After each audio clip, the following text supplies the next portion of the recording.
In this video, I'm going to be talking about the author Lawrence Grobel's great book, Conversations with Ava Gardner.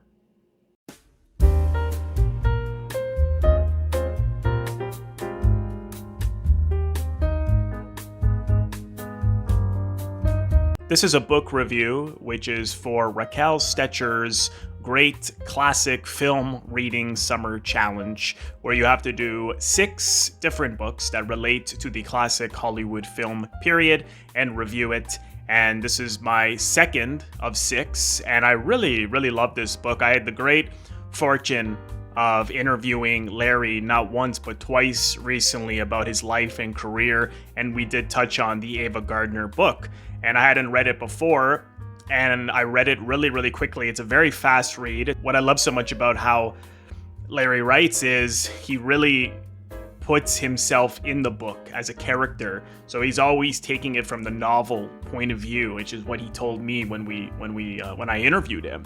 And he talks about being nervous meeting Ava Gardner. Initially, he met her because he was researching a book on the Houstons, John Huston and John Huston's whole family. So he interviewed her about that, and they really clicked. And in that conversation, they started to get into her personal life. And not a year or so later, she called him and said, "I'm interested in having you help me write a memoir to write with her." And he got to know her. He spent about 4 or 5 weekends with her. Again, I feel like I'm in the story, the way Larry writes. You have her coming to his house, meeting his family, meeting his children, meeting his children's friends' mother, and them being, in awe of the fact that Ava Gardner is over at Larry's house.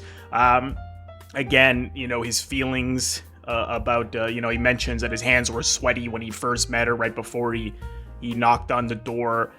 So it's really captivating just on that note.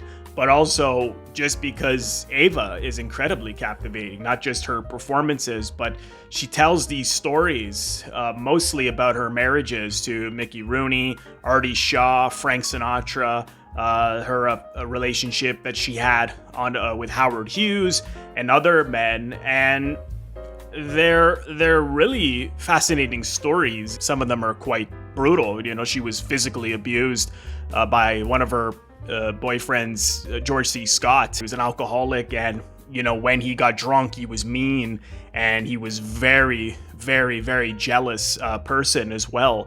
And he hit her, he punched her, he put a broken glass to her face, threatening to cut up her face. So to hear that she was physically abused is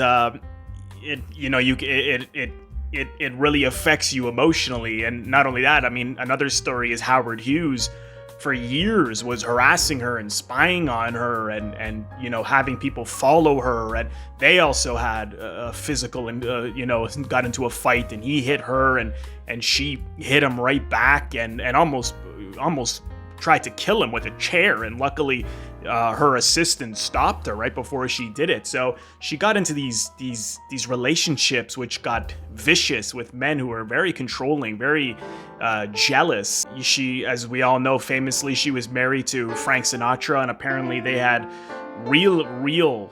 He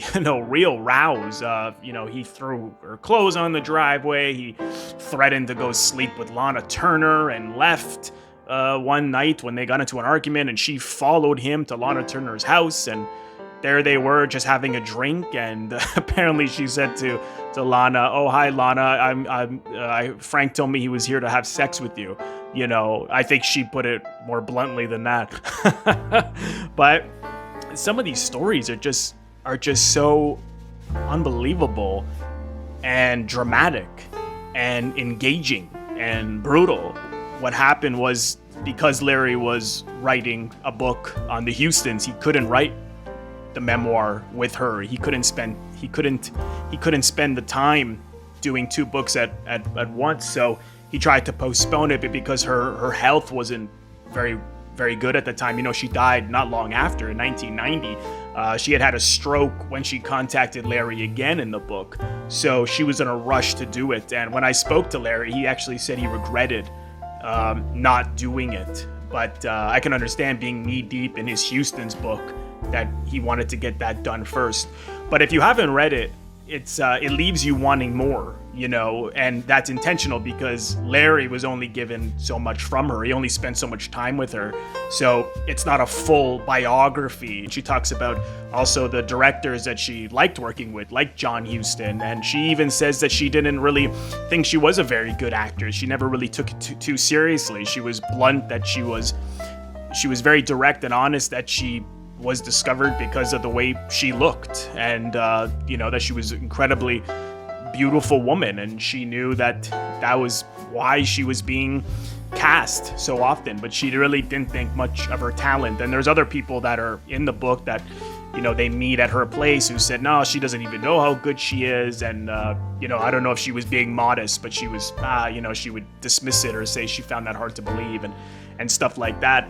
But you know, she talks about her early life as well, growing up in the South and being poor and having a really violent uncle. It's just, it's incredibly engaging. So if you haven't read it, I really highly recommend it. I really love the book. I mean, I recommend all of Larry's books.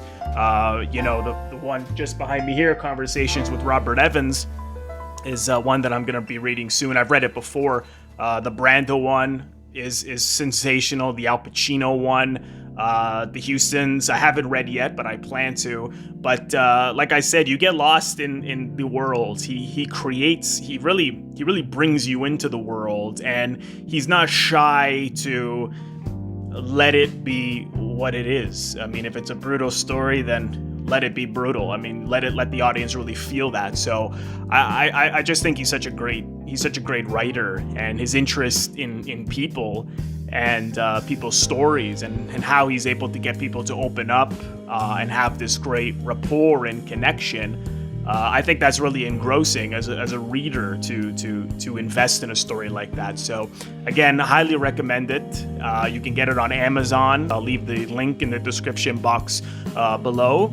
And I hope you've enjoyed this video. Thanks so much, everyone. Again, if this is your first time here, please consider subscribing by pressing the subscribe button, which you can see floating above my head right here to your top left, and then click the bell in order to get a notification every time I release a new video or when I go live. Thanks so much, folks. I'll see you soon.